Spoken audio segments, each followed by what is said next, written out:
What is going on, everyone? Tim from Tierfon Orbital. It's me. It's always going to be me. It's going to be the same intro. It's just like, that's all I got. That's all I'm working with. So anyhow, I have been looking forward to doing this video for a long time. Not a long time, but maybe a couple of days.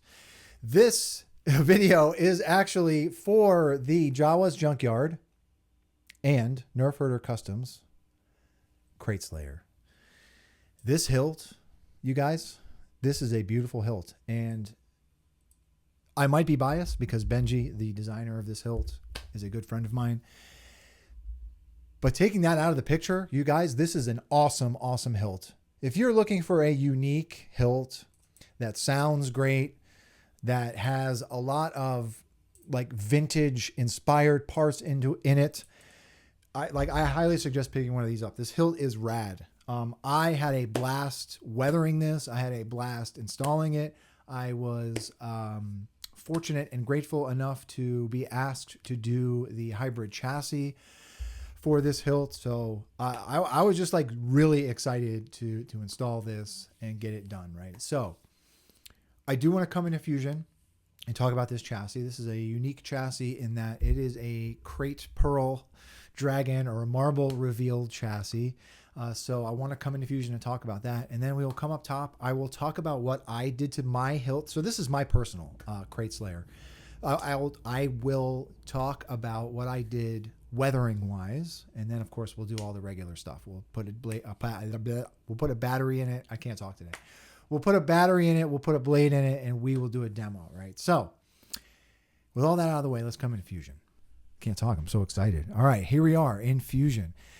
This is the chassis that I designed for this hilt. So my good friend Benji did request that I do a hybrid heirloom reveal special chassis for this hilt. And one of his requests was that it be a marble chassis, like a marble reveal for a Krayt Pearl, right? So I had a blast doing this chassis. It was a lot of fun, right? So obviously up top, we got a giant brass marble reveal chamber, right? But other than that, it is a relatively simple chassis. This bottom part in my personal, I printed this off in MJF nylon, all right? Because we do have some greebly work on both sides. I do like and appreciate the amount of detail that I can get out of MJF nylon. So this bottom chassis was done in black MJF. At the bottom, we have a 28 millimeter speaker. And that is pretty much it, right? So this is a Proffie board build. I have not had any requests to do a CFX chassis for this particular design yet. However, with that being said, this is a 28 millimeter chassis.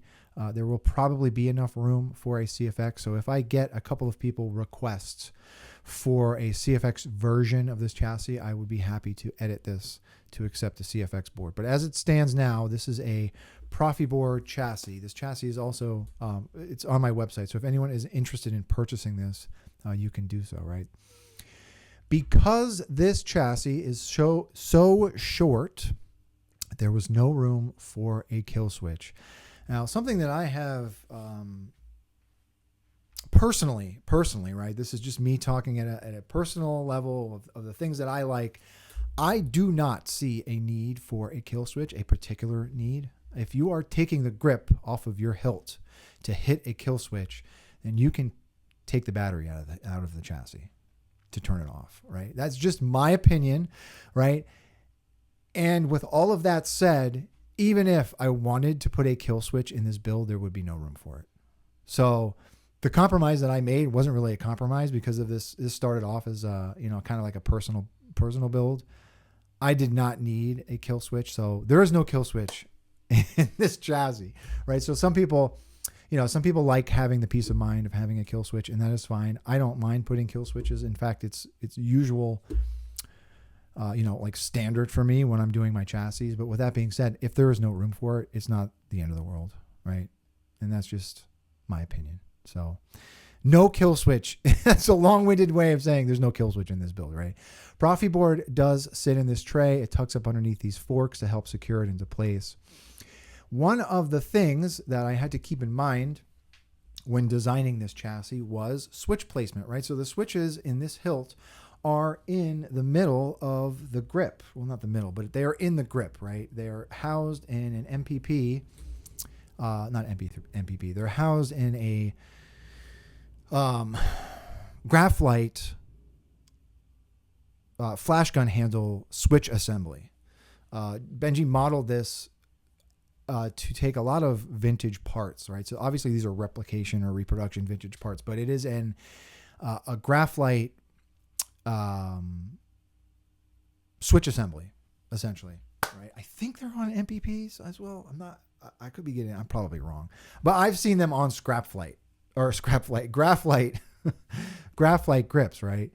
So the switches are in the middle of the grip. So I had to add, given where this marble chamber is, the switches are right here. Okay, so I have indentations in this brass crystal chamber for some brass hat tactile switches, right? My first thought or concern was the fact that we have switches that are sitting on top of a giant conductor, right? So if any of the terminals from the switches were to touch this brass, they'd ground out. So that is why on each side of the hole where the switch goes, there's these large channels, right? So those terminals drape just over this cavity, so they're not grounding out.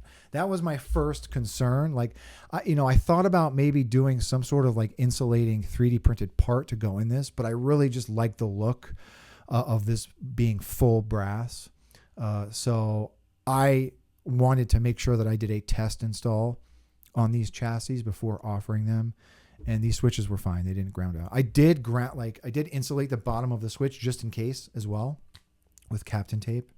But they were fine. Everything's fine. They didn't ground out. So I was happy with how those switches worked out, right? So here is that marble chamber. I have got like a cradle here to help hold a marble. This will accept any 15 to 16. I think 16 millimeters might be cutting it a little close. But I designed it to take like a Noah Drew marble, essentially. But those are just 15 millimeter marbles. So anything smaller than 15 millimeters will fit just fine in here. Okay. I have a single NeoPixel below that will light the marble. So the marble can be pushed in from the top, right? It's not going to fit in through here. If you're putting a marble in this, you want to put it in through the top. Okay. On each side of the chassis, there are rectangular LEDs for some extra animation. The entire chassis is held in place with a set screw. In my particular build, I also put a bead of E6000 around here just to help secure it a little bit extra, right? And that's it. Really happy with how this one came out. I don't often do marble chambers, but I really like this one. All right, so let's come up top. All right, here it is in all its glory. This is the Krayt Slayer from my boy Benji at Nerfherder Customs. It was produced by Leon and company over at Jawas Junkyard. This hilt is rad. So I'm going to actually talk about some of the parts that are in this.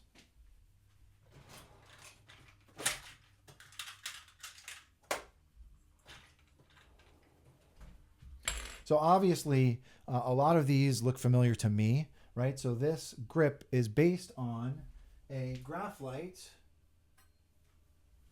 grip. This is just an example of a Graflite grip, right? I use these in my scrap builds, right? So they're usually of various lengths, but they held the batteries for the flash gun, right? For the vintage flash gun. And we use these in a lot of our scrap builds, right? So this grip was is based on that part. The switch section here is based on a switch assembly from a Graflite, okay? Which I love. I love the fact that we've got like vintage designed parts in this. And then of course up top, this is from an MPP, I know that, right? And then the shroud up here, not shroud, but this upper emitter is a Graflex flash gun handle that has been turned upside down. Like just such a unique design by Benji. This thing is just so awesome looking. It's a great feeling hilt, right? It's a great sounding hilt.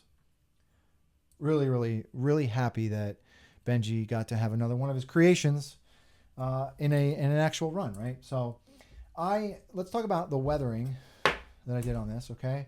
So I wanted to really beat this up, okay? So I took a pass of aluminum black on this whole thing. Actually, prior to doing that, I put a bunch of gouges and scratches in this upper emitter section, okay? I did put some in the pommel. I'm not sure if this is going to come out. In the pommel, okay? And then I went back over the whole thing with aluminum black, okay, just to make it look grimy. I especially like when we get, you know, aluminum black and grime in these corners, right? And then I also did a pass of burnt sienna wash for like a rusty, grimy look. I want to get in here, this particular spot right here. I really, really like the way that this came out because it looks like real rust in here. So something that I do with my burnt sienna wash, when it is still wet, I'll take a blowtorch to it just to kind of make it look a little crackly and dry. And it really, really comes out looking like actual rust, right? So I did that in all of the cracks and crevices in the hilt just to make it look a little rusty and grimy. I also painted this middle set screw. This is actually a screw that helps to secure the grip in place. The grip does thread, right? But you have to unthread this to remove the grip. So I painted this red, okay, because this is actually also based on a Canon Y red button, I believe. That's what it looks like, right? So that's it, right? I did heat stain the D-ring here, or the cobalt ring. I did not choose to heat stain the pommel, but the pommel is steel. What I did with this pommel after I beat the hell out of it, I sprayed it with matte, like a matte clear coat. I did a couple of coats of that because I didn't want it to stay like super shiny, right? So I just did a pass of matte clear on that. And that is it. Love the way this thing looks, right? So I also heat stained the hardware in here. Yeah.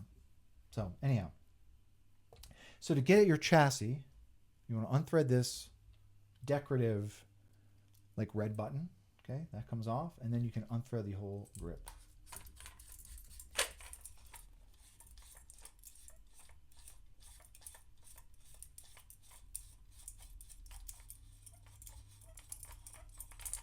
Okay.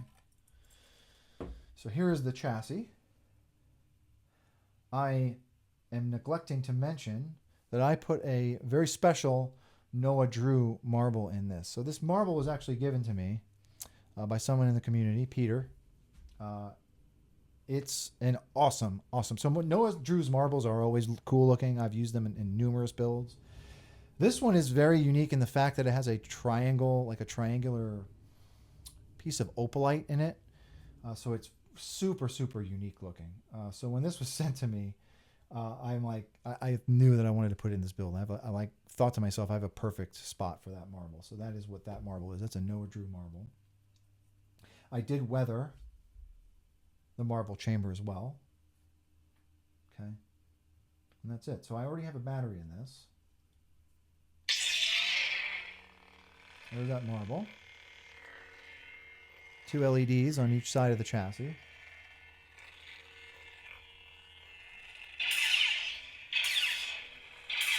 Okay. So I'm going to leave the grip off. We're going to come down to the bottom and get a closer look at this guy. Okay, so there's that marble chamber. Hopefully that's going to focus. There we go.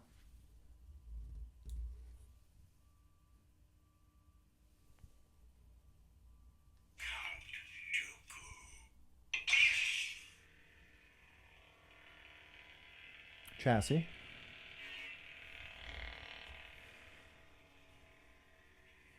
I really dig that marble. Okay. So I'm going to put my grip back on here.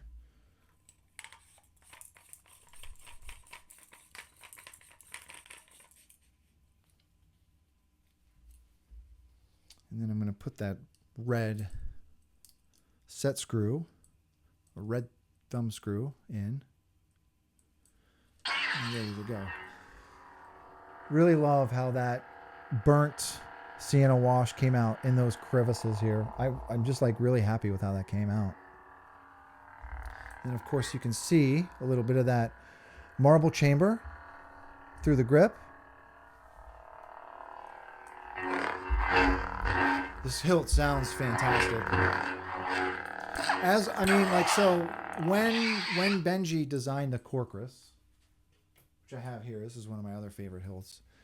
Benji designs his stuff with sound in mind. Sound is really important to him. So this it sounds great. It sounds great. The Corcus is one of my favorite sounding hilts. Top 5, without a doubt. This is up there. It sounds great.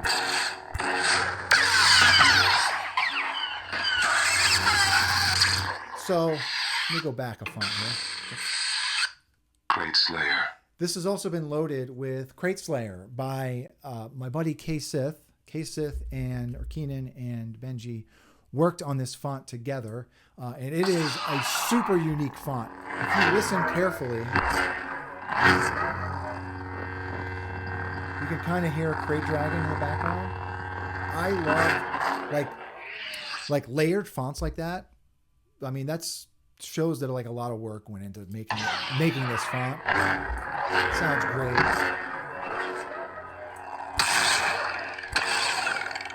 So yeah, like the clashes have. I mean, that's awesome.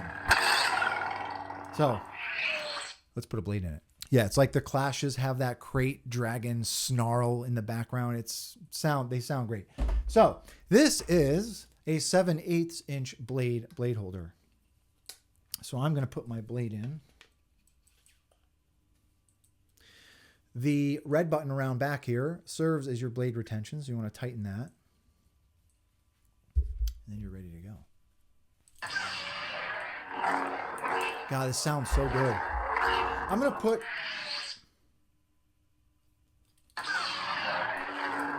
put a shorter 7/8 inch blade in here,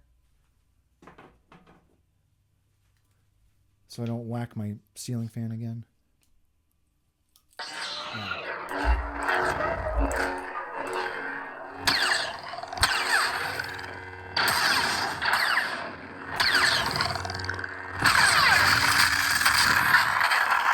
Yeah, this font sounds rad. Let's see what else we put on here.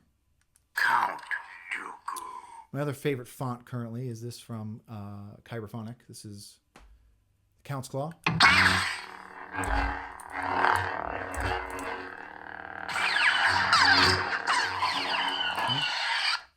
What else we got? Are you a Jedi? I am. Yeah, this sounds great.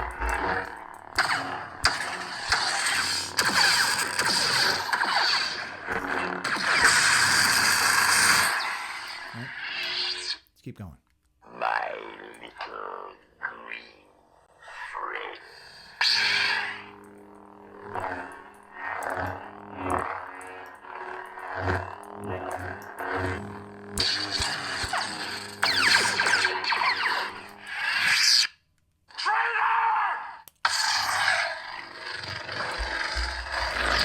That sounds good. Chunky. One more. Kyber shuttle. Let's do that one.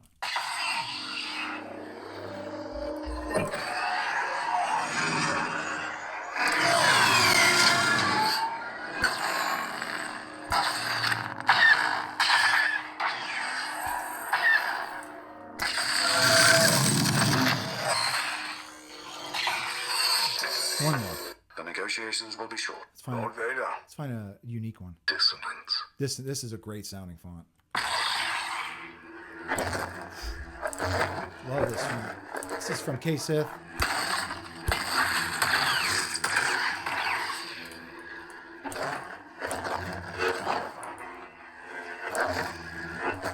All right.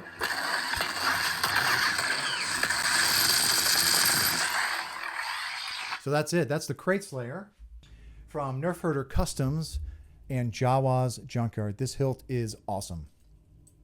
Awesome hilt. This was a lot of fun to weather. It was a lot of fun to install on. It's a great hilt, right?